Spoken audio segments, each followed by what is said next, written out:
Pardavimai Selmo sistemoje. Viena galimybė yra su sandėlio likučiais Selmo, o kita – be šių likučių. Pirmiausia papasakosiu apie šią galimybę su sandėlio likučiais.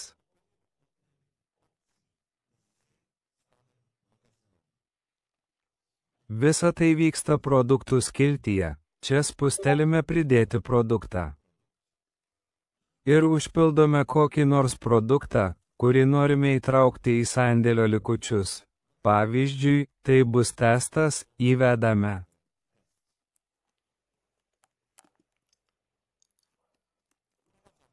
Kiek turime vienetų, už kokią kainą, čia bus sugeneruotas kodas, kurį klientas turi įvesti komentare, kad sistema veiktų. Dabar parodysiu, kaip tai veikia praktikoje, tačiau čia dar pažymėsiu, pavyzdžiui, kokius nors variantus. Nežinau. ML. XL ir, pavyzdžiui, šių turiu 3, šių 5, šių 2, tiek jų turiu sandėlyje, taip, čia automatiškai sugeneravo šių produktų kodus. Spustelime į saugoti, esame šiame produkte ir čia apačioje turime svarbiausią informaciją apie šį produktą. Tai reiškia, kad turime įvestą šį produktą 3 variantuose ML, XL ir čia turime pasirinkti visus šiuos kodus. Ir dabar taip, tarkime, kad vedate tiesioginę transliaciją arba tai yra koks nors pardavimo įrašas jūsų Facebook'e ir pakanka, kad klientas komentare.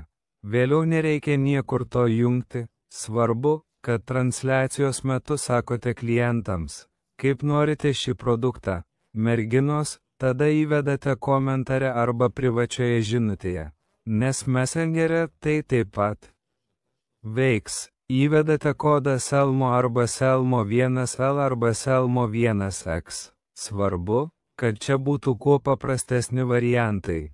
Tiesa, ir dabar kas vyks.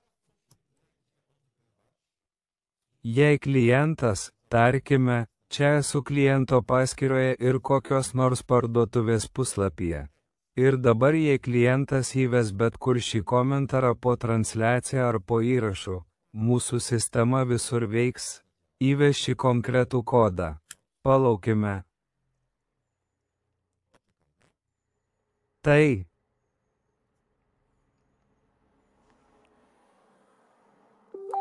Jūsų parduotuvė, kaip patys matote, po kelių sekundžių siunčia šiam klientui suvestinę. Taip, tai yra, klientas palieka konkretų kodą. O vėliau klientas jau gauna savo suvestinę Messenger'e. Dabar, jei įvestų, nežinau, tik kitą variantą, tarkime, pakeisiu.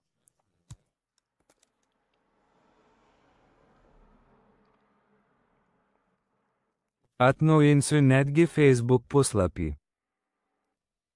Galite pamatyti, kad čia sistema taip pat po kiekvieno šio komentaro jūsų vardu palieka komentarą, kad pavyko pridėti šį produktą į krepšelį.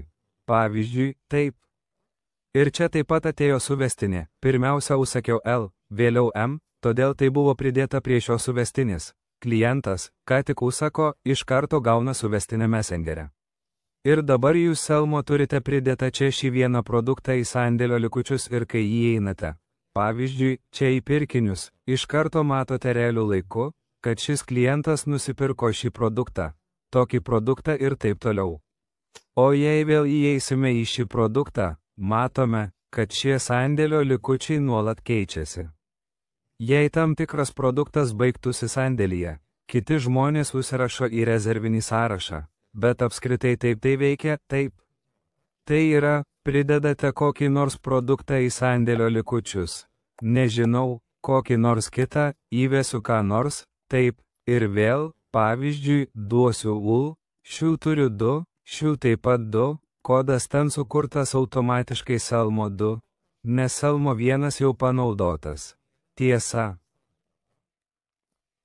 Todėl spustelime įsaugoti ir kai tai įsaugoma, šis produktas pradeda veikti visame jūsų profilyje.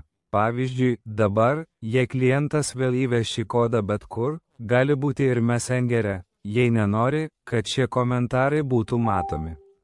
Pamatysite, iš karto įsiuntė kodą ir iš karto gavo suvestinę Messenger'e. Taip tai veikia, taip veikia šis pirmasis metodas su sandėlio likučiais. Jis tikrai labai geras, nes jis taip pat generuoja daug didesnį jūsų pasiekiamumą Facebook'e. Kaip patys matote, jei čia klientas paliks šiuos kodus komentaruose, iš karto generuojamas papildomas komentaras iš sistemos. Todėl Facebook'ui šis įrašas tampa daug įdomesnis, įrašas ar transliacija. Todėl tai daug lengviau. Taip pat galite įsivaizduoti, kad, pavyzdžiui, pridedate pardavimo įrašą. Taip, tarkime, parduodate transliacijose, bet vėliau nuo pirmadienio iki trečiadienio pridedate pardavimo įrašus. Ten, tarkime, kokį nors vaizdo įrašą, kuriame pristatote suknelę, ir pakanka, kad pridėtumėte tokį vaizdo įrašą, kuriame sakote, kad sveikos merginos, čia dabar pristatau jums tokią suknelę ir jei norite ją įsigyti, komentaruose po šiuo vaizdo įrašu pakanka, kad paliktumėte konkretų kodą šiai sukneliai. Ir, pavyzdžiui, tai bus kodas Selmo 1 mol. Pavyzdžiui, pridedate tokį įrašą ir Selmo sistema pati pradės tai pardavinėti. Tiesa, tai yra, vėliau nereikia tikrinti komentarų po šio konkrečiu vaizdo įrašu. Tik Selmo sistema pati tai pardavinės, pati kontroliuos sandėlio likučius ir pati siųs suvestinę klientui Messenger'e. Todėl pardavimo įrašus rekomenduoju iš viso širdies automatizuoti šiuo būdu, naudojant būtent Selmo, pridedate įrašą, nurodote kokiu nors kodu ir sistema pati tai tiesiog už jūs kontroliuos ir pardavinės. Šiuo būdu, o jei kalbame apie transliacijas, tai taip pat šis kodų sistema yra labai gera, nes vedate pardavimus, deratės, rodote prieš kamerą ir tuo pačiu metu sakote, koks kodas yra tam tikram produktui. Tada klientas įveda konkretų kodą komentare ir Selmo sistema pati tiesiog pardavinės tada šiuos produktus, nes automatiškai siunčiamos suvestinės klientams Messenger'e šiuo būdu.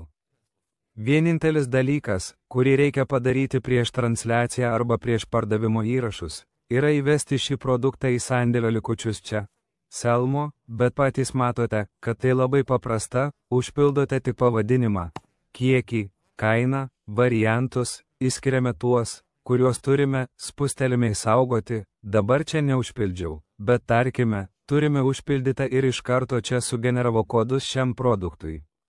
Ir tai tiek, kalbant apie šį metodą su sandėlio likučiais.